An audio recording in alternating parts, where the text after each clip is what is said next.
Today we're diving deep into what's going on in the markets. And yeah, things are getting pretty shaky out there. Volatility's up, investor confidence is down, and all signs are pointing to a market that's still trying to find its footing. So, let's break this down and talk about what's really driving the fear right now. It all starts with tariffs. Again, President Trump's latest round of tariffs has pretty much kicked off a new wave of global uncertainty. We're not just talking about political noise. These moves are hitting real economies. Countries are seeing their export volumes take a hit.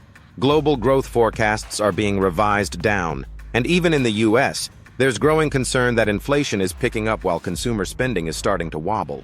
All of this is putting pressure on the Fed, with investors now questioning whether rate cuts will be delayed. Then last week, China officially announced a massive 34% retaliatory tariff on all US imports. Yeah, that's a big deal. Up to now, China had mostly played it cool, avoiding a full-on trade war. But this move changes the game. It's a signal that they're done waiting. They're ready to fight back. As a result, trade policy uncertainty in the US has now hit a new all-time high, even beyond what we saw during Trump's first term. So yeah, brace yourselves. We could be in for a bumpy ride. Now let's talk markets. The S&P 500 has already corrected by 20% from its recent highs. That's almost as bad as what we saw during the 2022 stagflation scare and the first US-China trade war back in 2018. Sure, it's not as extreme as the 2008 financial crisis or the COVID crash, but it's still a pretty serious correction. Historically, when markets drop over 10% in just a couple of days, which has only happened 4 times in recent memory, they tend to bounce back within 30 days. So are we due for a rebound? Maybe. But don't get too comfortable. Volatility doesn't usually go away that quickly. What the market really needs now is clarity. And that means serious progress on trade negotiations. We're already seeing some countries step up. Vietnam, for example, is offering 0 tariffs on US goods in exchange for lower tariffs from Washington. Other ASEAN countries, along with India, Japan, and South Korea, are also signaling that they'd rather talk than fight. That's encouraging. But here's the catch. The big 3 aren't playing ball yet. I'm talking about China, the EU, and the North American bloc, Canada and Mexico.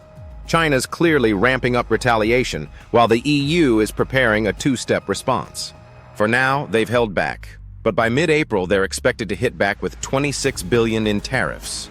And Canada. They're holding steady for now, but have warned that they'll match any auto tariffs the US throws their way.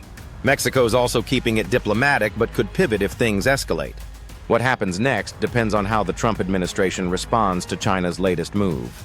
If they double down and escalate, the market could easily spiral further.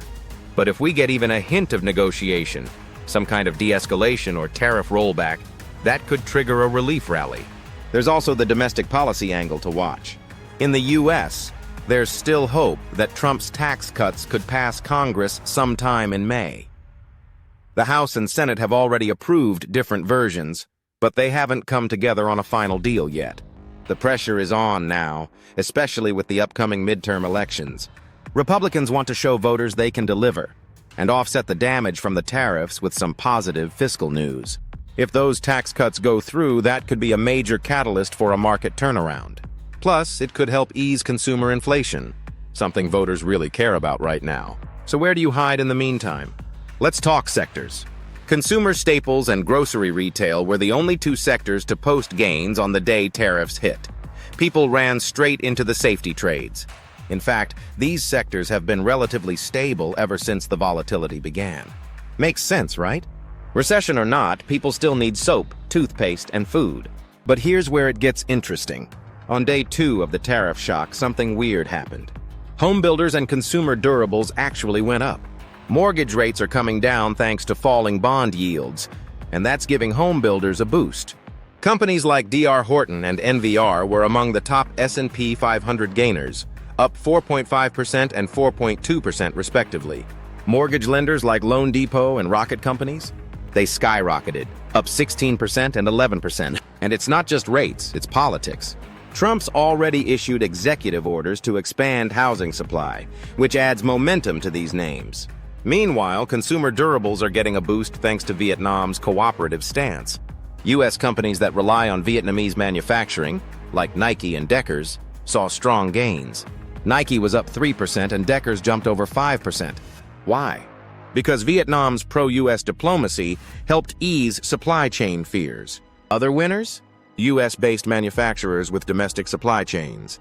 Lamb Weston, the frozen potato company, up 9%. Lancaster Colony, the sauces and dressings distributor, up 3.6%. Even second-hand retail chains like Savers Value Village climbed more than 3% because they're not exposed to import risks.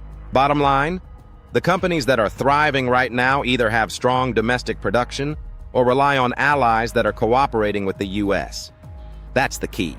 Finally, don't forget China. There's a big political meeting coming up later this month, and expectations are high that Beijing will roll out some major stimulus. More infrastructure, more consumer support, more financial easing. It's all on the table. And let's not forget, China's economy has become more resilient since Trump's first term. They've diversified trade, boosted domestic manufacturing, and reduced reliance on US markets. If this trade war drags on, and it might, then Chinese consumer stocks and self-reliance plays like semiconductors. AI and advanced equipment could outperform over the long term. So what do we do now?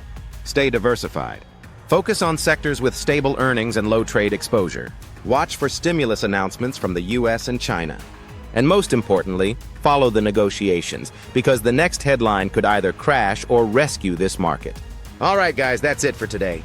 If you found this helpful, smash that like button, subscribe, and let me know in the comments which country you think will blink first in this trade war. Catch you in the next one.